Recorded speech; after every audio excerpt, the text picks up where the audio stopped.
Pinagaling ni Jesus ang isang inaalihan ng masamang espiritu. Ganito po ang nilalaman sa ating banal na aklat. Kinabukasan, bumaba sila mula sa bundok at si Jesus ay sinalubong ng napakaraming tao. May isang lalaki roon sa karamihan na sumigaw ng ganito, "Guro, pakitingnan po ninyo ang kaisa-isa kong anak na lalaki. Inaalihan siya ng isang espiritu at bigla na lamang sumisigaw. Pinangingisay siya nito hanggang sa bumula ang kanyang bibig. Sinasaktan siya at ayaw iwanan. Ipinamamanhi ko po sa inyong mga alagad na palayasin ang espiritu, ngunit hindi nila magawa." Sumagot si Jesus, "Lahing napakasama at walang pananampalataya. Hanggang kailan pa ako dapat manatiling kasama ninyo? Hanggat kailan ko kayo pagtitiisan?" At sinabi niya sa lalaki, "Dalhin mo rito ang iyong anak." Samantalang lumalapit ang bata, siya'y nilugmok sa lupa at pinangisay ng demonyo. Pinagwika ni Jesus ang masamang espiritu, pinagaling ang bata at ibinigay sa kanyang ama. At nang gilalas ang mga tao sa kapangyarihan ng Diyos. Ito po ang nilalaman. Sa Lucas chapter 9 pa rin po ito, pinagaling ni Jesus ang isang inaalihan ng masamang espiritu. Dito, Kuya Joe, napansin ko rito na naging salita ng mabigat ang ating Panginoong Jesus. Ang dahilan nito ay yung mga taong nasa paligid niya ay nabasa niya, nalaman niya sa pamamagitan ng paghingi pa sa kanya ng tulong, na wala pala itong malalim na pananalig. Dito'y pinag-uusapan dito, Kuya Joe, yung tibay ng pananalig na dapat nasa sa isang tao upang magkaroon ng bisa ang ating mga mithiin sa buhay. Kuya Joe, ano po masasabi niyo rito? Mga kapatnubay, kaya po hindi makapagpalayas ng inahalian ng masamang espiritu ang mga alagad dahil hindi po matibay ang pananampalataya sa Diyos.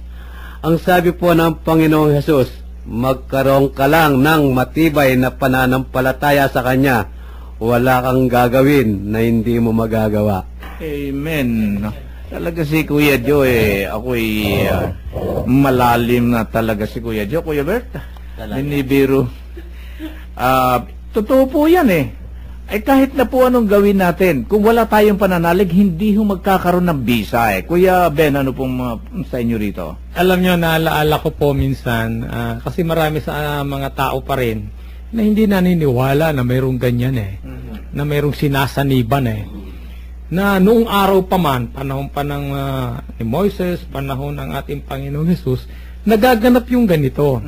Doon sa may lugar namin sa Pasay, nung araw sa akin tinirahan, sa Leverisa, mayroong isang bata na ganyan, mga marahil ang edad niya, mga 12 to 14 years old. Talagang pinagtutulungan na ng malalaking lalaki. Hindi kaya. Hindi nila kayang hawakan at nagwawala yung bata. Babae, Babae. Pinagtutulungan. May dumating pa raw na isang pare, hinawakan yung kanyang rosary. Pagtas-pagtas yung rosary. Iniisip namin, bakit gano'n, Bakit hindi nila makaya? So, tinawagan kami magkapatid kami na tumungo doon sa lugar na yon. Narat na namin, alam nyo ba kung saan nakatali? Yung folding bed, nakatali sa folding bed, yung bata, ang liit-liit ng bata. Kang sabi, kaya daw nila tinali, kahit yung mga lalaki pag sinipa, talaga naman daw mga ilandang. Sabi ko, hindi naman siya yan Hindi kakayanin niya na katulad ng isang batang babae. Ang problema, may palagay kami, sabi namin, yan sinasanib ba ng masamang espiritu ng demonyo. Pero alam po ninyo, nagtataka kami. Magkapatid, nang lumapit na kami, pinag-pray over na, hinawakan ng kapatid ko, tapos pinatanggal yung tali, pinalisan ng lahat. Alam po ba ninyo na hindi naman gumagalaw yung bata? Hindi naman siya nagpipumiglas. So, ang ano pong ibig sabihin, sabi namin sa kanila, ang ibig sabihin, yung mga nakapalibot dun sa bata, yung mga nag-aasikaso sa bata, hindi nila inilalagay si Jesus sa kanilang buhay sa pagkakataong iyon. Malayo sa kanilang kabanalan. Sabi ko nga, kung ito lamang sana ay sa kanilang pagdarasal ay makatotohanan, maniwala sila, hindi magaganap ito sa bata. Kaya tayo pong lahat, napakabisa ng panalangin. Amen. Sa pamamagitan lang ng ating mga panalangin, itong mga demonyo na nakapalibot na ito, hindi ito makakapasok eh.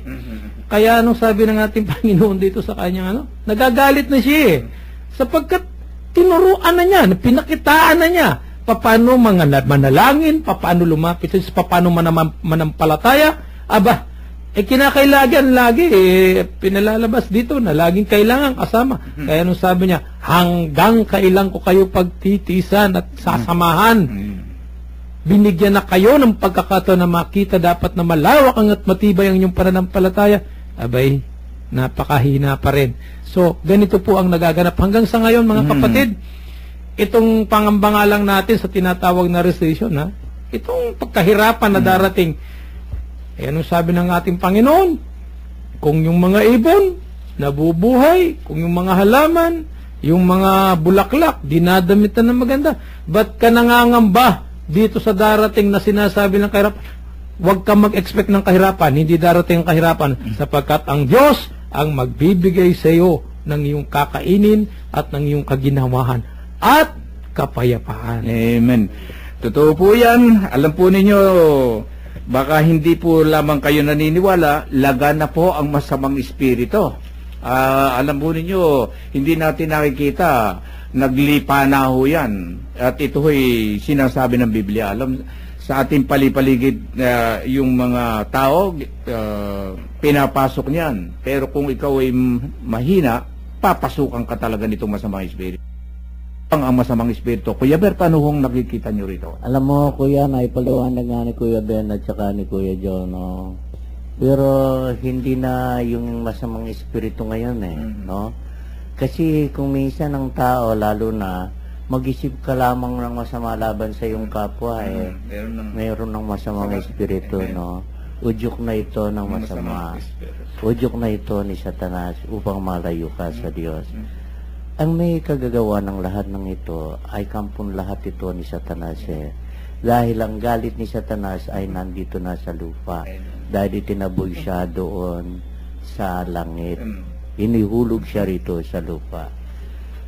Kaya dito namamayani siya. Kaya dito ang galit niya, makita mo, halos karamihan. Pag ikaw ay mayabang, tiyak, hindi ka sa Diyos. Sapagkat walang pag-aari ang Diyos ng kayabangan. Pag-aari ito lahat ni Satanas. At kung ikaw ay mamuhi, magalit sa iyong kapwa, ito'y dulot din ng masamang espiritu. Ang lahat ng utos ng Diyos na sinasalangsang ng tao, ito'y dulot lahat ng masamang espiritu. Hindi na po yung nangingisay ng dahil sa masamang espiritu. Pero marami pa rin gumagamit nito. Lalo na yung mga ebanghelista na sa mga kapatid natin, napapanood natin sa television, na sinasabi nila ay gumagaling, at kung minsan nga kinakantsawan pa nga ang mga pare, mga alagad ng Diyos, hindi nakakapagpagaling, hindi nakakapagpalayas ng masamang espiritu, hindi nagpapagaling. Huwag po nating ipagkamali. Nandito rin kasi sa banal na kasulatan kung sinong alagad niya. Tingnan po ninyo dito, pinagtitiisan ng Diyos ang kanyang mga alagad At laging sinasama. kahit wala silang pananampalataya, kahit na hindi sila nakapagpapagaling, hanggang kailan ko kayo titiisin? Pero tinitiyak po namin, mga ginigili namin tagapakinig, hanggang sa kanilang muling pagkabuhay ay titiisin sila ng Diyos sapagkat makakasama niya ang lahat ng pinili niya. Amen. So, ipinagtatanggol ng Diyos ang lahat ng kanyang pinili sapagkat sinabi nga niya, hindi kayo ang pumili sa akin, kundi ako ang pumili sa inyo. Amen. Kaya mga ginigiliw naming tagapakinig, ang lahat po ng pari natin na pinili ng Diyos, yung iba hindi nila kagustuhan, ito'y kalooban at tinawag sila ng Diyos, bukod sa tinawag sila'y pinili. Igalang po natin sila sapagkat ito'y pinagtatanggol sila ng ating Panginoon. Nais ko lamang pong basahin ito sa inyo, yung sinasabi kong hindi lahat ng